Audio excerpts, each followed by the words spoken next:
Hello everyone and welcome to middle school science class. Today is September 17th, 2020. So at the start of every lesson, you're going to open up your practice notebook and put the date at the top of the page. And if I'm writing it on the whiteboard, then you should be writing it in your practice notebook. For your practice notebook, you can be writing just in your black pen or a blue pen or pencil or whatever color you want to be writing with. And it doesn't have to be fancy. It can be as messy and as sloppy as you want it to be in your practice notebook. We take the notes that I am writing on the whiteboard and we write it in our practice notebook, and then we are going to take the information that we have written down in the practice notebook and write it a second time in your interactive notebook. And so today's page is what makes a good interactive notebook.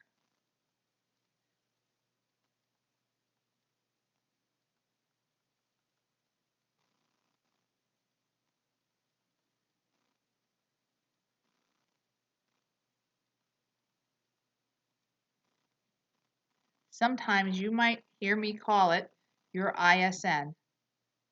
That's because last year I called them interactive science notebooks.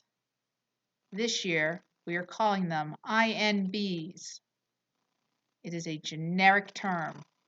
So you'll be making an INB in humanities and you will be making an INB in science. So let's talk for a minute about what kind of things make an interactive notebook interesting. The reason why we are writing it a second time in a different way, in an interesting way, is so that it will help you remember what it is that you're writing down. So when you are transferring your notes from your practice notebook into your interactive notebook, you want to make them be colorful. You can do this a number of ways. You can use colored paper.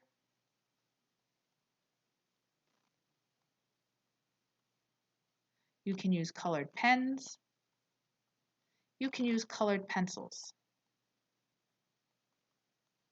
You can use a Google Doc and you can color the font.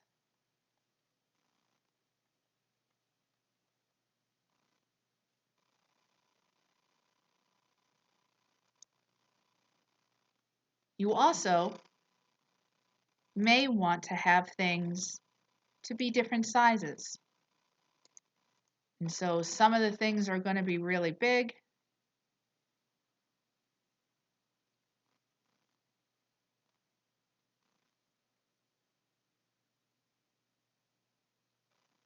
And maybe some of the things are going to be really small.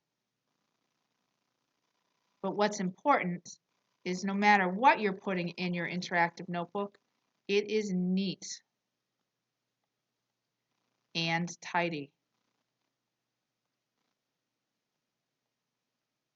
Oh, I said tiny, T-I-D-Y. It's neat and tidy. Because if you can't read it, I'm not going to be able to read it. And I need to be able to read it. This year, you are going to be adding vocabulary to your interactive notebook.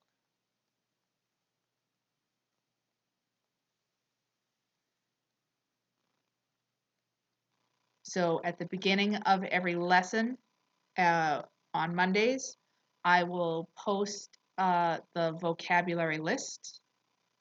You'll write down that list in your practice notebook, and in your interactive notebook. And as I am going through the lessons or that we are doing readings, you will highlight the various vocabulary in your INB. Another way to make a page be memorable is maybe you're going to add a bunch of doodles.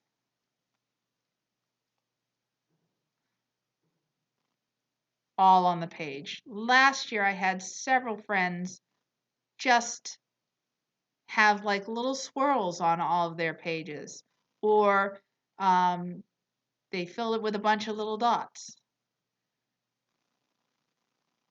You can also add other visual themes. We have one little friend who really likes mushrooms, so I would encourage that friend to be putting mushrooms on all of his pages.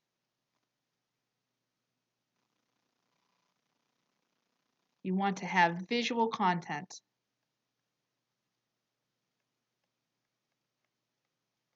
If I love cats, maybe what I'm going to do is draw a little cat face on every page.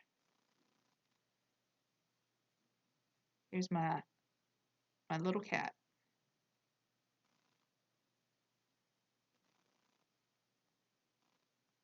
If I like sports, maybe I'm going to have a soccer ball on every page.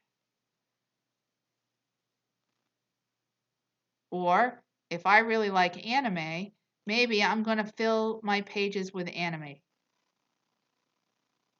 The whole point of making an interactive notebook is not because I'm giving you busy work.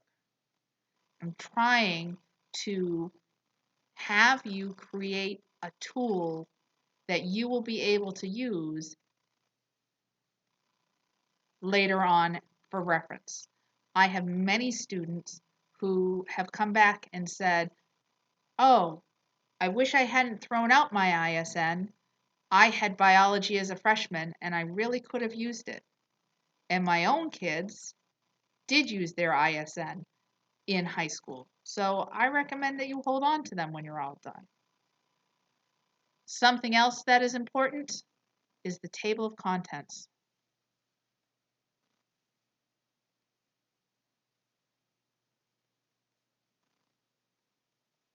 Must be up to date.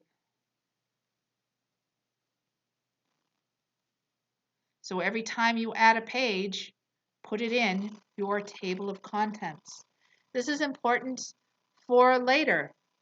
In 3 months, if we're having a quiz about something that we covered in October, you'd like to be able to find that information very easily. In our table of contents, you should have the date, the title, and the page number for each new page. So sometimes we'll make a page and it will take up 2 pages. So the title would be What Makes a Good Interactive Notebook, and then you would write page 3 and 4. Other friends today suggested that you get creative with your pages. Just because I drew a picture of a cat doesn't mean that you have to draw a picture. You could find a clip art or print out an image that you get on the internet. But if I am giving you visual content, then I expect to see visual content in your interactive notebook. You can't just say, I didn't feel like drawing that. You have to find a picture. If I give you a handout with an image on it, I expect to see it in your interactive notebook. If I have written it down on this whiteboard, I expect to see it in your interactive notebook. So your first page in your interactive notebook is going to be titled, What Makes a Good INB? And I expect to see all of this stuff. Whether it is written whether you have written it on separate pieces of paper and glued it all down, we will review this all tomorrow. Your second page in the interactive notebook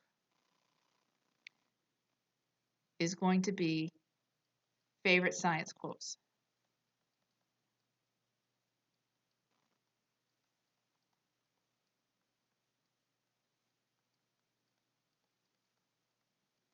You need to choose at least one.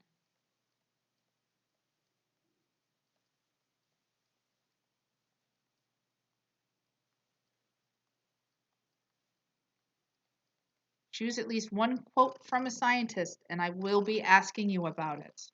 I'll want to hear what your quote is, and I want to hear what you think the scientist intended by that quote.